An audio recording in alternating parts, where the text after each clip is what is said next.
नकारात्मक सोच एक तरह की संक्रामक बीमारी होती है जो अपने आसपास चारों तरफ निराशावादी दृष्टिकोण ही फैलाती है। विकास का रहस्य जानते हैं क्या होता है? जब हम अपनी ऊर्जा को पुरानी बातों को सोचकर लड़ने में लगाने की बजाय अपनी ऊर्जा को नया बनाने के काम में खर्च करते हैं।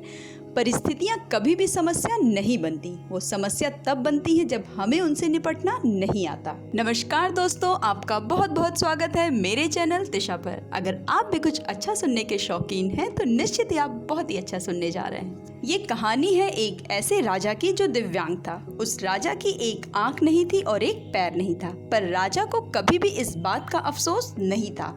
उसने अपने आप को उसी अवस्था में स्वीकार कर लिया था।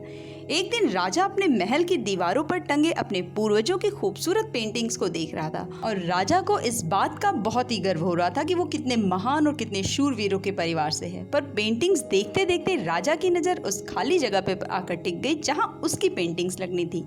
राजा बहुत ही गहरी सोच में पड़ गया कि जहां उसके पिता की, उसके दादा की और उसके और भी पूर्वजों की इतनी शानदार पेंटिंग्स लगी हुई है, उनके बीच मेरी पेंटिंग कैसी लगेगी। राजा सोचने लगा कि जिस राजा के एक पैर ना हो और एक आंख ना हो, उसकी पेंटिंग भला कैसी लगेगी। आगे आने वाली पीढ़ियां क्या मुझे ऐसे देखेंगी। राजा ये सोचकर काफी परेशान हो गया। उसने सोचा कि मैं अपने जीवन काल में ही अपनी पेंटिंग बनवाऊंगा जो कि एक शूरवीरों की तरह होगी। राजा ने पूरे राज्य में अपनी सुंदर पेंटिंग बनवाने की घोषणा करवा दी, पर राज्य के सारे चित्रकार राजा की शारीरिक अवस्था से भली भांति परिचित थे और उन्हें ऐसी पेंटिंग बनानी थी जिससे राजा एक शूरवीर की तरह दिखाई दे। राज्य के सारे चित्रकार बहुत ही परेशान कि भला ऐसी पेंटिंग कोई कैसे बना सकता है। राज्य के चित्रकार इस बात से काफी चिंतित थे कि राजा ने हम पर इतना बड़ा संकट डाल दिया है अपनी पेंटिंग को बनवाने को लेकर। अगर इसमें जरा भी भूल हुई तो राजा हमें मृत्यु के घाट उतार देगा। राजा ने चित्रकारों को 1 महीने का समय दिया। दिन बीतते जा रहे थे और राज्य के चित्रकार राजा के मन मुताबिक पेंटिंग नहीं बना पा रहे थे। तभी राज्य का एक 14 साल का चित्रकार महल में प्रकट हुआ और राजा की पेंटिंग बनाने की इच्छा जाहिर। राज्य के सभी चित्रकार यही सोच रहे थे कि जब बड़े बड़े चित्रकार राजा की पेंटिंग नहीं बना पाए तो ये 14 साल का लड़का क्या कर लेगा।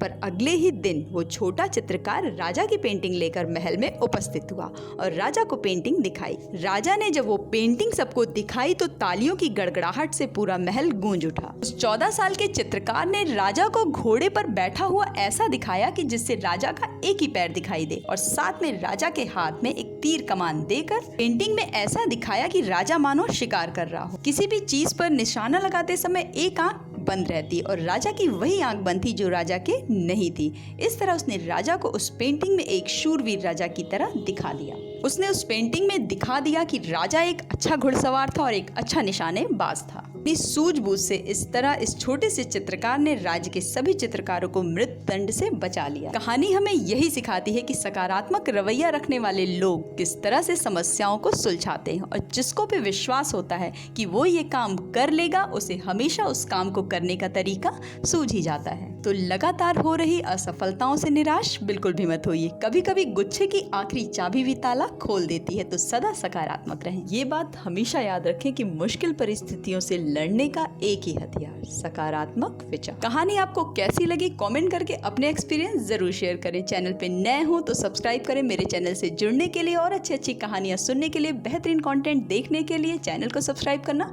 बिल्कुल भी ना भूलें। मिलते हैं फिर एक लाइफ चेंजिंग कंटेंट के साथ मेरी नेक्स्ट वीडियो में। Till then bye bye, take care and thanks for watching.